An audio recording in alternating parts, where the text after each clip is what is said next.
Hey everyone, Chris here, and welcome to my channel. In today's 5 on Friday, I'm here to share with you 5 queer books that are on my TBR that I would like to get to. So with June being Pride Month, I definitely started to peruse my TBR and look at what kind of queer books I had on there. I'm doing 2 queer themed readathons in the month of June, the Queer Lit Readathon and the Diverse Pride Readathon. Information about both will be linked in the description below. And as I was perusing all of the books that I hope to get to, ones that I owned and ones I didn't, I was reminded of some I hadn't thought about in a while and just couldn't find a way to squeeze onto my TBR. So here are 5 queer books that are on my TBR that I was reminded about and I hope to get to sooner rather than later, even though I can't do so in June. First up, we have Tales Beyond the Rainbow, 10 LGBTQ+ folk stories proudly reclaimed by Pete Jordy Wood. This cover, every time I see it, it makes me want to pick up this book. It just feels magical and whimsical and joyful, and it makes me want to dive into these stories. The description says, "These are the fairy tales that history forgot or concealed. Tales in which gender is fluid and where queer stories can have a happy ending. From the humble sailor who finds his handsome prince, to the transgender market girl who becomes queen. From Europe to Asia via the African savannah, LGBTQ+ folklore researcher Pete Jordy Wood has combed through generations of history and collected and adapted 10 unforgettable stories featuring queer characters." This just sounds like so much fun. I don't normally love short stories, but this feels like a collection that could really speak to me. It is one I really wanted to get to and just could not find a way to make it work. So fingers crossed I get to read it at some point in the near future. The next book I came across that I was reminded of is Me, My Dad, and the End of the Rainbow by Benjamin Dean. I have heard fantastic things about this. I have wanted to read this for so long and my library doesn't have it. I don't know that it's even been released in the United States. I'm not 100% sure because I think I do check, and I don't think I've ever seen it when I was looking for books. So this might be something I may have to invest in at some point when I do a Blackwell's order. But this is a contemporary middle grade that follows Archie, whose mom and dad are going through a rough patch. They really don't seem to like each other anymore, and they're definitely keeping a secret from him, but he can't figure out what that secret is. And he just really wants things to go back to normal when everything seemed good to him.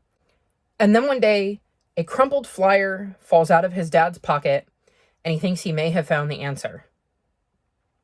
Only problem, the answer might just lie at the end of the rainbow and adventure away. So he's going to set out with his friends to try to figure out what's going on. And I, like I said, have heard just amazing things about this book. It is one I have wanted to dive into and check out. And it is one I'm sad I forgot about, but I'm glad that combing through my backlog reminded me of its existence, and is another one I really hope I can get to at some point this year, even though I won't be able to get to it in June. Then I came across a contemporary YA called The Loudest Silence by Sydney Langford. And it follows 2 disabled queer teens finding belonging in this poignant platonic love story about singing, signing, and solidarity. That right there had me hooked. I forgot again about this one.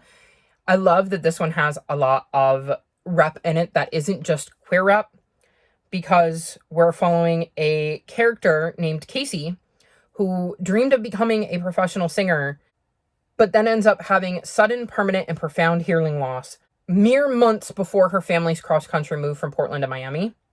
So now she is starting over again at a new high school and learning to navigate the world as a deaf, hard of hearing person. So it sounds like she's going to be dealing with quite a lot. The other character we're following is soccer captain Hayden, and he is also going through it. It seems like all of the men in his family have been behemoths on the soccer field, including his brother, who just became Inter Miami CF's hottest new recruit. He knows what's expected of him, but all he wants to do is quit and have a career on Broadway. Unfortunately, his generalized anxiety disorder is not making it easy for him to tell his family what's going on. It looks like Casey and Hayden are both determined to hide things, end up meeting, forming a bond, sharing secrets, and having to navigate things together. It says their intimate friendship is the beating heart of this dual perspective story, featuring thoughtful disability representation, nuanced queer identities, and a lovable, quirky supporting cast. I just love, like I said, all of the different rep in here. I feel like there's going to be so much heart to this story. It feels very poignant and moving, and it is one that I wish I had seen before I kind of laid out my TBRs, because then maybe I could have gotten it on there, but alas, by the time I stumbled across it and was reminded of its existence, I was pretty set on what I was getting, had picked out books, borrowed books, and it was too late. So we will see if I can get to this and it sticks in my mind this time so I don't forget about it again. Then I came across The Thread That Binds, and this is, I believe, like a cozy fantasy. It says, the books are restless. At the Eternal Library, books are more than the paper, ink, and thread they're made from. They're full of spirits. Only a handful of people will ever be invited to the bindery to learn the craft of etheric bookbinding, the creation of intricate illuminated manuscripts bound with a secret that will make them last forever. Tabby is a dreamwalker, a witch who escapes into the stories of sleep to avoid a birth family that's never loved Em enough. Amain is a cartomancer, a medium who speaks for the unseen, but doesn't know how to speak for her own needs. Rhiannon is highly psychic, an archivist who can see into the past, but only has eyes on the future. Their stories intertwine as they discover the secrets of etheric binding, the library's archives, and those of their mentors, the three of whom are competing to be the next head librarian, the speaker for all the books. How do you know who's truly worth being part of your family? Sometimes we must forge connections in order to heal. Other times, those bonds must be broken. This is another one whose cover drew me in, caught my eye, and then when I read the description, it just sounded very much up my alley. The reason I'm not getting to this one is the only place I can get it from is the Queer Liberation Library, which, if you don't know about it, I will link the website below. It is a library that you can access in the United States, no matter where you live in the US, and it focuses on being able to create access for people for queer books.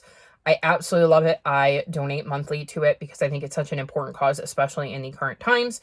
And I'm currently in line for the ebook of this through the Queer Liberation Library. Unfortunately, there is a several-month wait. So whether I get to this or not this year depends on when I get access to it. But when I saw and was reminded of this book, I immediately started looking to see if I could somehow make it work for June. Alas, I could not, but I will 100% be reading it at some point because, like I said, I'm in line at the library for it. I just don't know how long it's going to take to get to me. So we'll be reading this, just will not be reading it right now in June, and I'm sad about it because it just sounds so interesting, and every time I read the description, I want to pick it up immediately. And then the last book I was reminded about is Jude Saves the World by Ronnie Riley. This is a middle grade contemporary, and this is following 12-year-old Jude who's struggling with some things. Focusing at school, feeling like everything rests on their shoulders, not being able to come out as non-binary to their old-fashioned grandparents. But Jude doesn't struggle with Dallas, their best friend in the whole world, their person. I love that Jude has their best friend who is just staunchly on their side. That immediately drew me in. I love really tight friendships like that. And it looks like these two are going to form a bond with Stevie, who is a popular girl who gets thrown out of the popular clique, possibly because of the rumors that she might have a crush on another girl. And it looks like they quickly form a friendship. It looks like Stevie is going to enjoy how refreshing this friendship is and leaving behind some of the toxicity of her old friendships. As their relationship develops, it inspires Jude to create a queer safe space in their community. Jude has the courage and determination it takes to create the first diversity club in their community, but will they be able to find the support they need to make it happen? I love the premise. I love the idea that you have these three kids who are coming together and are just so open and accepting and supportive of one another, and it leads Jude to wanting to create that safe space for other kids. And I like that it's labeled as the diversity club. So it makes me wonder if we're going to see more focus on just diversity, kids who feel different, and not just necessarily like a gay straight alliance or a LGBTQIA plus club. So I'm curious to see what kind of other kids show up and how they get involved and how that kind of plays out. So this definitely speaks to me and is another one I really wish I could have found a way to squeeze in June. So there you have it. Those are 5 queer books that are on my TBR that I couldn't get to in June, but would like to get to at some point in the near future. There are so many other books I could have mentioned here. I am constantly coming across queer books that sound incredibly interesting. Every single year during the Queer Lit Readathon, I end up picking up recommendations, and there's just only so much time for me to be able to read them, or for whatever reason, I don't have access to them. And then the next year rolls around and I've forgotten they existed in the first place, and putting together a TBR like this reminds me of them. So I wanted to highlight 5 as a reminder that I really do want to get to these books. So we'll see if I can manage to make that happen. What is a queer book that has been on your TBR that you were recently reminded of and are hoping to get to in the near future? Let me know in the comment section below. All of my social media is linked in the description below if you'd like to come chat with me. If you've made it this far in the video, leave me a fingers crossed emoji in hopes that I actually manage to get to some of these books sometime soon. Like this video and subscribe to my channel, and I'll talk to you next time. Bye!